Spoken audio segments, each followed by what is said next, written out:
3, 2, 1. This is the Own the Block podcast with your host, Josh Derriman and Pierce Burton. Own the Block podcast, episode 7 with Pierce and Josh Derriman. Hey, Josh, how's it going, man? Hey, Pierce. What's going on, man? I got a funny story for you today, actually. So I offered on a property last night, right? And they counter-offered today, and I read the counter, and I offered way under asking, so I thought they were probably going to counter with a different price.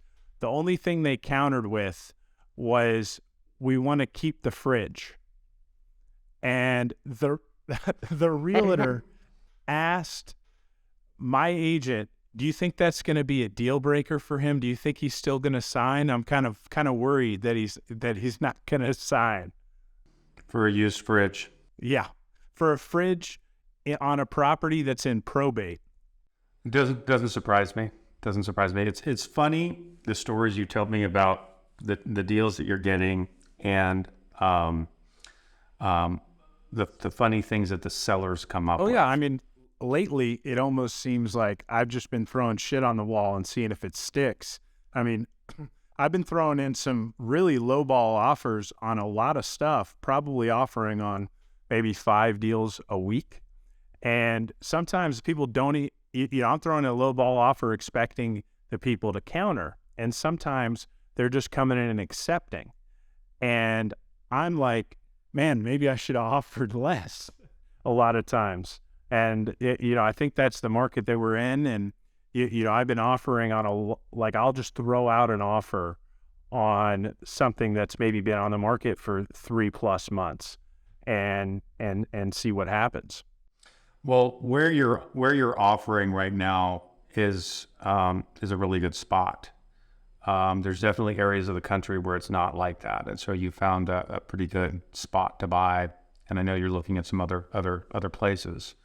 But out here in California, absolutely for sure. not the And case. I just moved to Nashville, as you know, and made an offer on a flip property here, and I made a low ball offer on that one after kind of consulting with my contractor and that sort of thing, where we needed to be on the numbers, and never even heard back from that wholesaler whatsoever.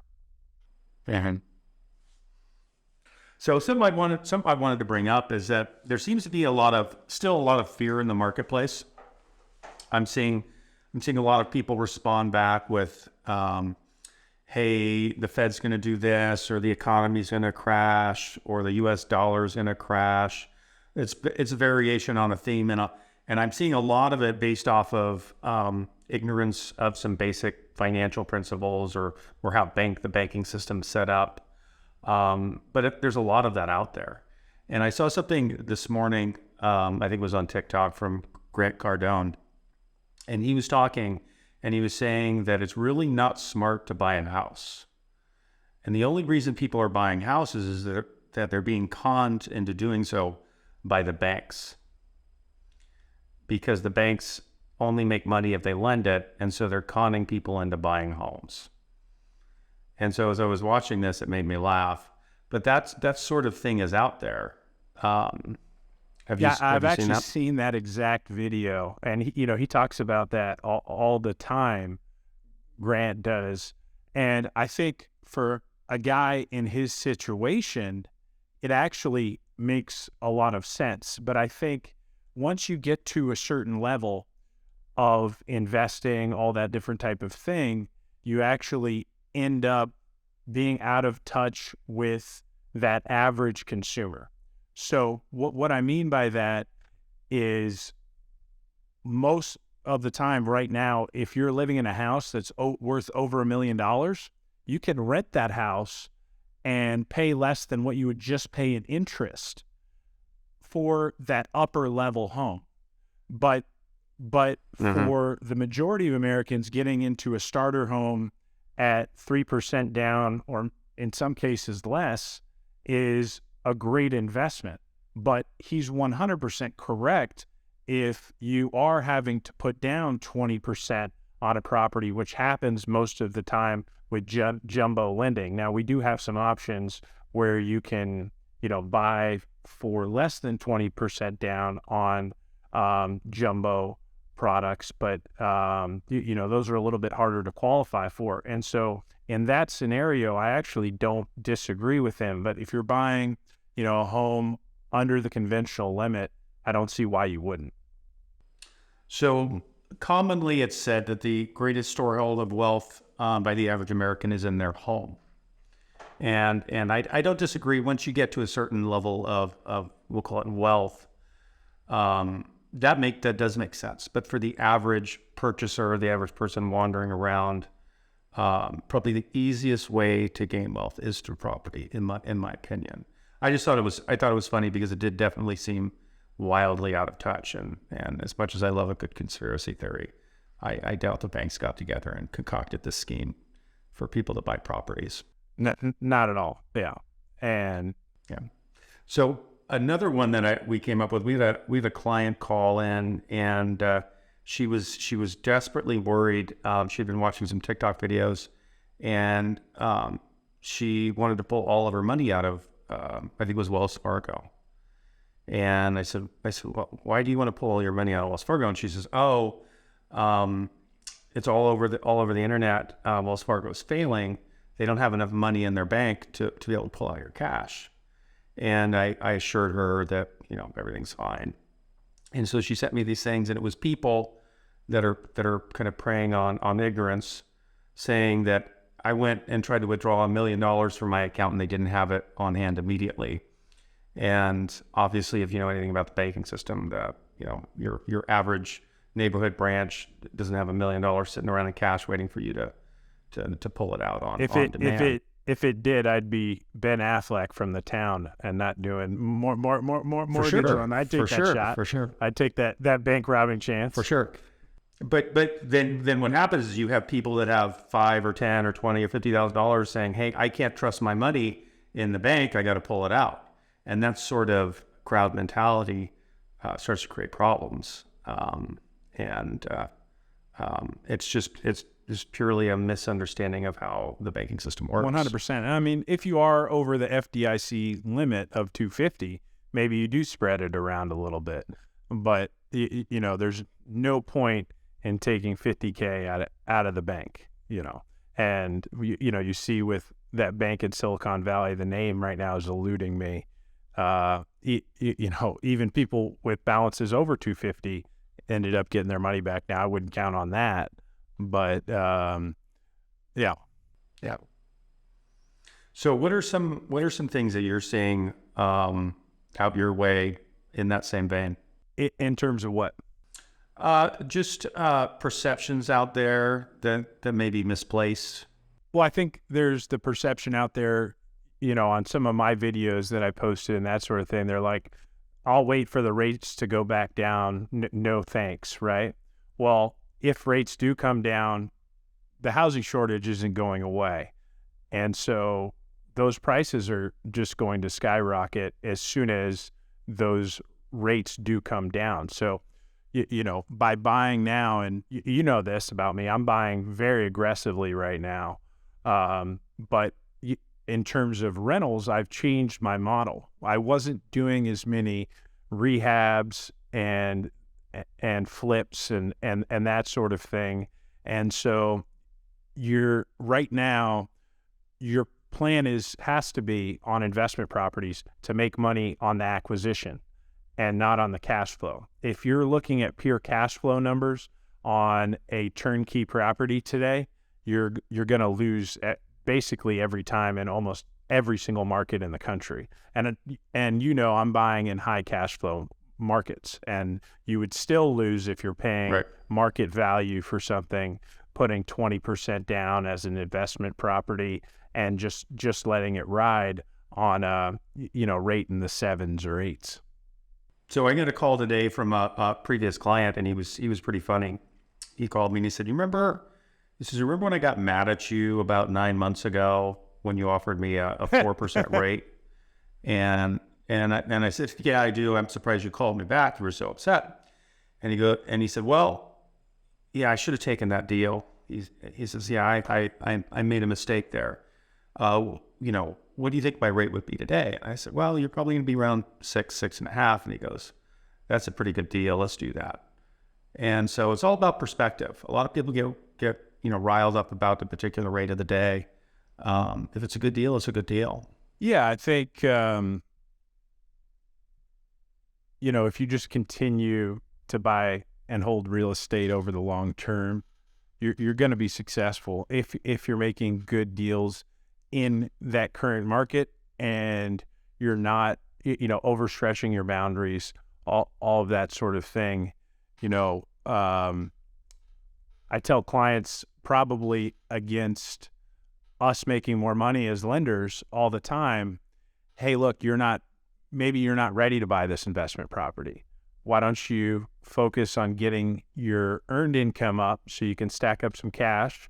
Maybe you buy a primary residence with a low down payment. A lot of these people don't have primary residences who are looking to purchase a investment property, and you rent some rooms out, get your cost of living down and your income up. I think those two things, cost of living up cost of living down and income up are probably going to be the fastest drivers to building your real estate portfolio in the beginning. And then from there, you can kind of move forward. Hmm. Yeah, I tell people all the time, if I was a single guy, I'd be buying a 4-unit property, living in one of the rooms, renting every single room out, and then all the other units. Wife and 4 kids, can't do that anymore. But let's charge them rent, Josh. Mm-hmm, mm-hmm. So I'm curious. We're starting to see a lot more people inquiring about lot loans. I'm definitely seeing more of a push online about that. Can you talk about the benefits and the concerns that you see from your perspective on buying land? So the benefit to buying land obviously would be in the future. I think the relatively near future is that we need more housing, right? So the cost of lots are going to go up eventually. But if you're buying land in a particular area where you can't build the homes for the cost of the home build plus the land, which I think is a large percentage of the country right now, because land is, priced pretty high and construction costs are up. A lot of times buying an existing property is cheaper than building a new home and buying the land. Additionally, your money is tied up for a much longer period of time. I think your numbers have to look considerably better on a lot purchase with a new build if you're looking to flip that property or build it to live in it or build it in it to be an investment than just buying a property and rehabbing it, because you can rehab a property so much quicker than building, because you don't have to deal with the bureaucracy of the government in terms of permits and engineering, all those different types of things. What I usually see with people buying land is they don't take into account the time frame that it'll take. Usually people, when they're buying land that I'm seeing lately, is they're not buying a piece of land to put on one house. They want to split it. They want to do all kinds of things with it, which take time, assuming your municipality will even allow it. And so you buy a 20-acre parcel and you're going to put it into 20 separate lots and sell it off. That may seem like a great idea until you get into the slow machine that is your municipality. It might take you 2, 3, 4 years to get that done, assuming they even allow you to do that. And then the other part that a lot of people don't take into account is that if you need to sell, like if you need money, lots don't sell that quickly. You really, you should be expecting 6, 12, sometimes even 18 months to get a good price for a lot. And so if you have just a single family residence, duplex, whatever, you can get those things, out the door in 30, 60 days. And so if you put too much of your assets into a single lot or two lots, and you need to pull the money out, it can be extremely difficult and or expensive. Yeah, and you can get caught in a downturn really easily that way. You see a lot of contractors going out of business, especially, around 2008, all of that different type of thing, because they were doing just that. They were buying, up land, splitting it, and planning to build on it. Well, that process can take 2 years. And by then, the market that you did all your due diligence and math on could be completely different. And so, me personally, I don't think I'm big enough in terms of owning enough property to even take that chance yet. Meanwhile, we have some clients that are taking that chance and don't own any other property and don't have much scratch to their name. Yeah, it's a lot of risk, and as you said, the cost of building right now is more expensive in most areas of the country than just buying a pre-existing home. And so if you buy a lot and you split it and build homes, what is how much are you actually going to make out of that? It's a really tough gig. Now there are definitely situations where you can get a home run, but by and large, that's a tough gig. But I definitely am seeing more of it. There's a lot more requests for people buying land. With inflation still, there looming, why do you think, and we've talked about it before, I think you believe that real estate's probably the best place to put your money in times of inflation. Why do you think that? Well, tangible goods, right? So during inflation, you want to put it into something that should gain in value somewhat close to what the inflation rate is. So inflation rate, could cover any number of things. It could be wage inflation, it could be price inflation. And so normally we look at it as price inflation, a basket of goods. And so that basket of goods is 9% in a year. Usually you're going to see the price of property go up along with that. Could be a little bit higher, could be a little bit lower. But if you have your money in stocks or bonds or whatnot, in an inflationary environment, those tend not to do that well in comparison. And so, you never want to be too heavy in one thing, but in an inflationary environment, being heavier in, those sorts of tangible goods can be helpful. There's talks of minimum wage, going up. I know Biden's a big proponent of that. Whether that happens, I don't know, but they've talked about $15 an hour minimum wage. How do you think that affects rents and also home prices moving forward if that were to happen? That's interesting. In California, I think the minimum wage is $15 an hour. We have a lot of cities and counties that have increased it beyond that. What I think it does is it creates a situation where businesses choose not to hire as much, or they go into more automation. Because at a certain point, you may look at somebody and you say, hey, I'd love to bring you in, but I can't afford to pay you, minimum wage. You don't add enough value at $15 an hour or $20 an hour. And so it creates a challenge for people that are trying to break into the marketplace and start at a base level. When I first got a job, my first job, I was paid $4.75 an hour. And my buddy, who I live with, is super pissed at me because he made it for $25 an hour. And that 50 cents an hour, he didn't speak to me for a week. But it was interesting because $4.75 an hour was absolute crap wages. But there's a level of kind of importance to that. It forces you to break out and gain more skills and learn and get education. And so you don't have to share space with your idiot friend. And if your starting job, you make, I shouldn't say too much, but I'm going to say it.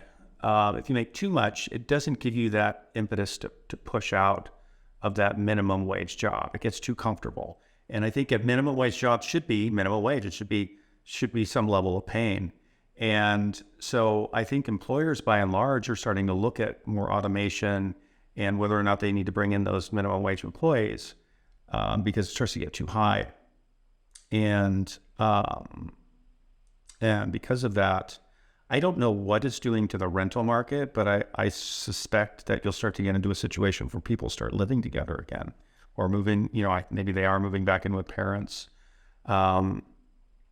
But I'm out here in California and everything is so bizarre out in California compared to the rest of the country. You couldn't rent a house on minimum wage out here.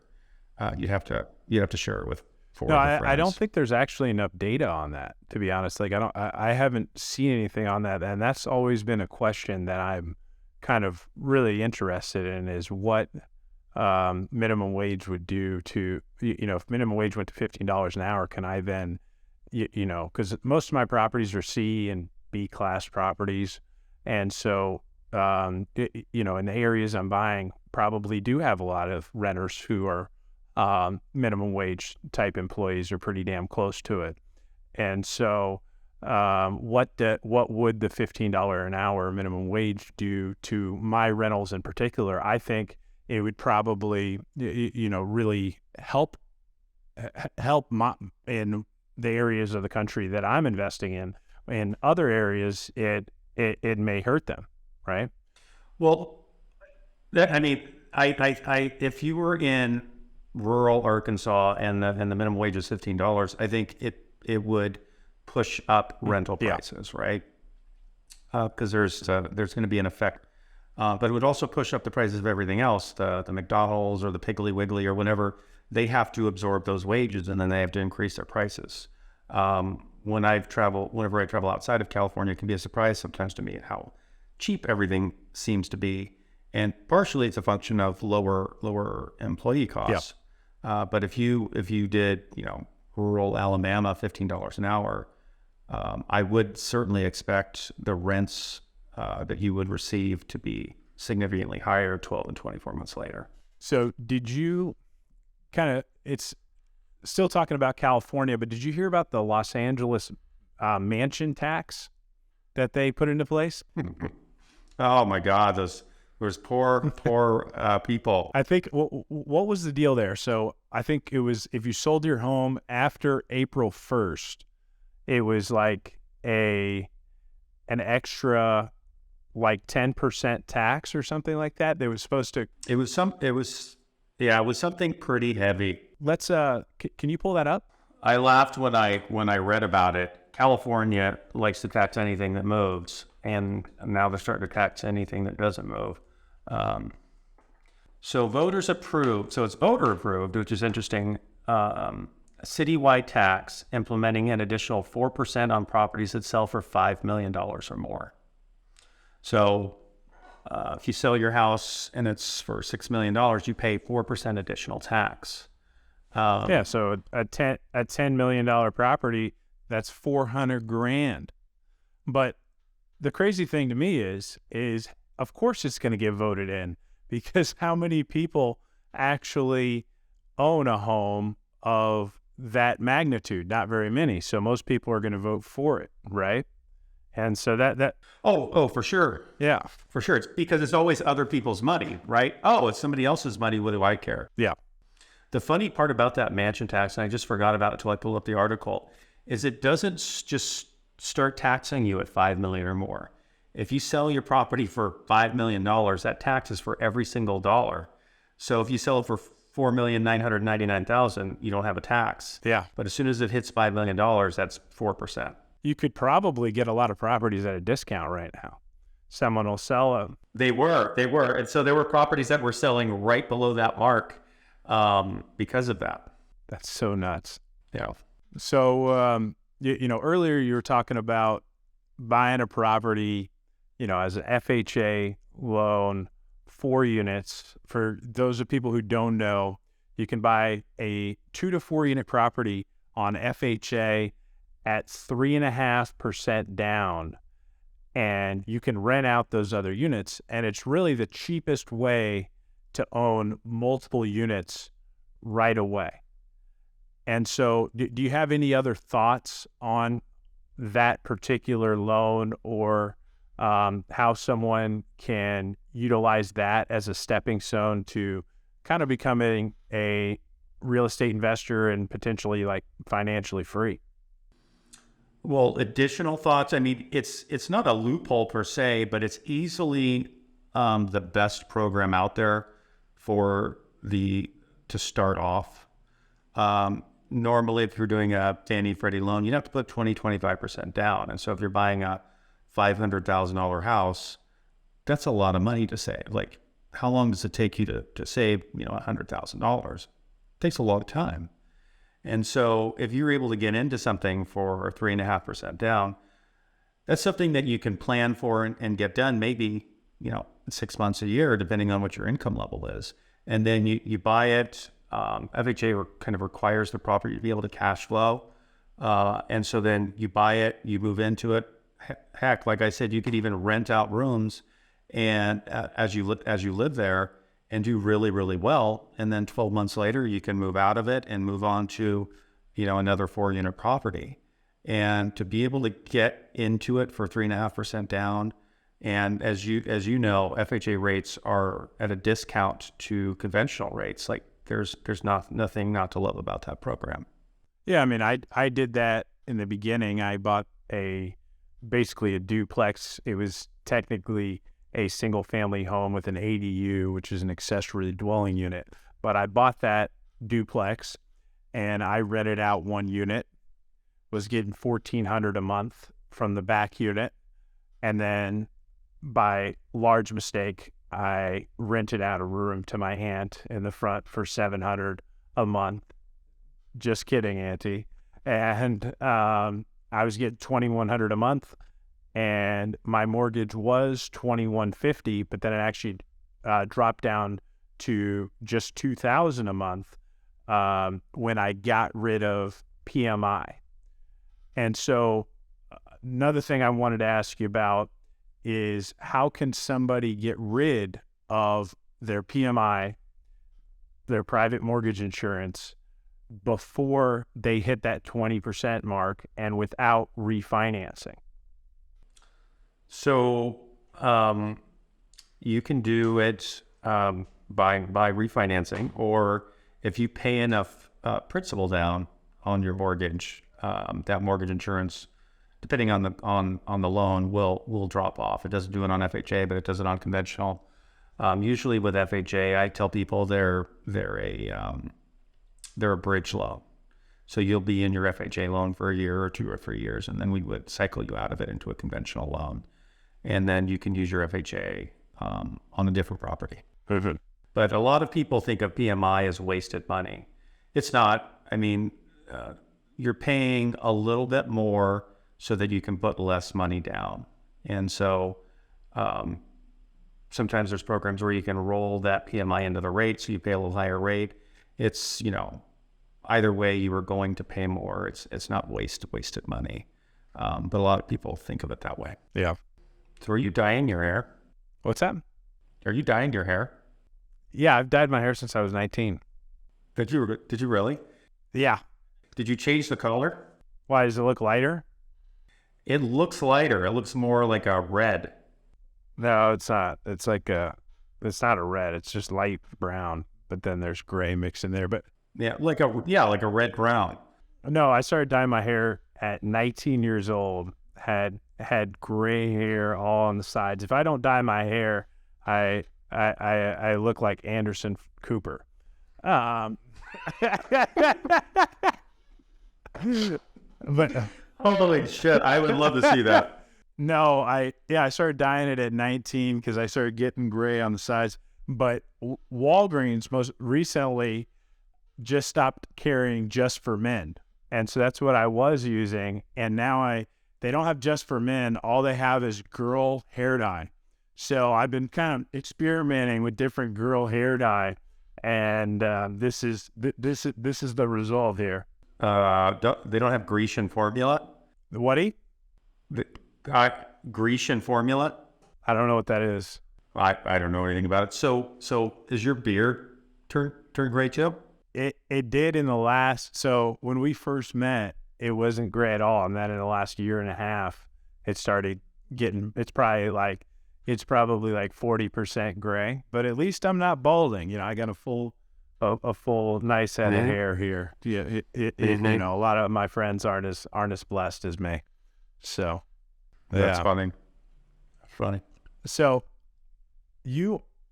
this is way in left field of topics, but me and you always discuss UFO stuff. And you were telling me about UFO encounters because you grew up out in the country in California. You were telling me how you said you were visited by extraterrestrials in your bedroom.